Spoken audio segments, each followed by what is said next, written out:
2 weeks ago, we debunked the myth that exercise was effective for weight loss.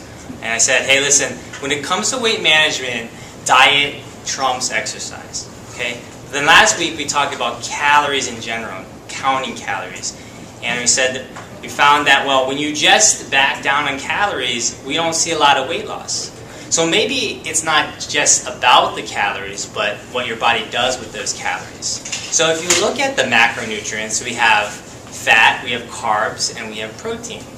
So maybe one of those macronutrients plays a larger role in weight management than others.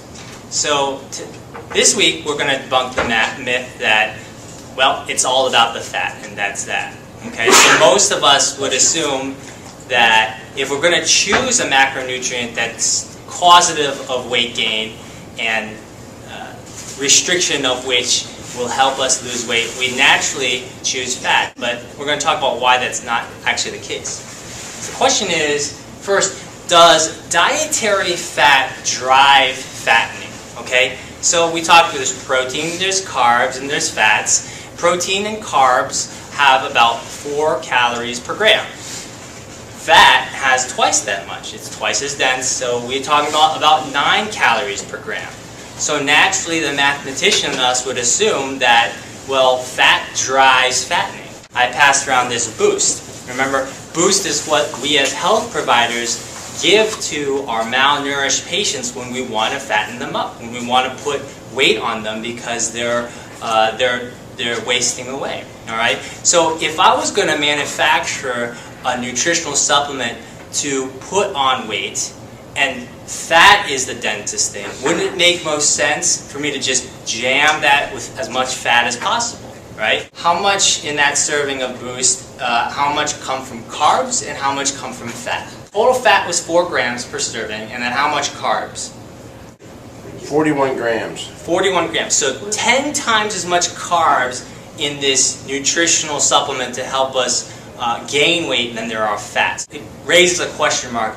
Does fat really drive fattening? Okay. The next question is, does dietary fat restriction drive weight loss? So we were all part of a massive experiment in America. Late 1970s, we found that there was a relationship between dietary fat intake and blood cholesterol levels. Okay. At that time, we discovered different density proteins, lipoprotein transport molecules that float around in our bloodstream and carry different types of cholesterol.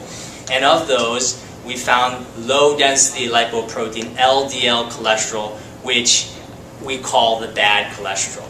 Okay? And that's called the bad cholesterol because the studies found that the higher the LDL or bad cholesterol, the more heart disease. We further found that the more dietary fat, specifically saturated fat intake, the more associated elevations in our blood LDL bad cholesterol. So, heart disease was the #1 killer at the time, and so the medical community made the recommendation that we should lower our fat intake and also specifically our saturated fat intake. All right? So the Department of Health and Human Services, along with the Department of Agriculture, came up with dietary guidelines for Americans in 1980. This is where we saw the food pyramid. The food pyramid to give you a pictorial description of what you should be eating. We all know how a pyramid works. The most is at the bottom and the least is at the top. So you can see in this food pyramid, they said, eat fats, regardless of what kind of fat, eat fat sparingly. Make that the least amount.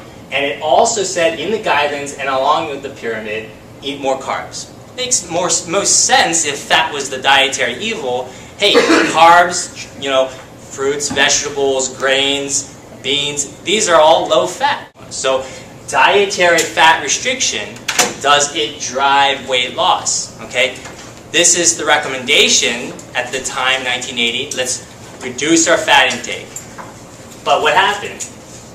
Okay, so Americans listened to the message. Okay, over the about 3-decade period from 1971 to 2000, we, on average, reduced our total fat intake by 4% to cut it down to about a third of our intake, and we increased our total carbohydrate intake increased by 7% up to about 1/2 of total intake.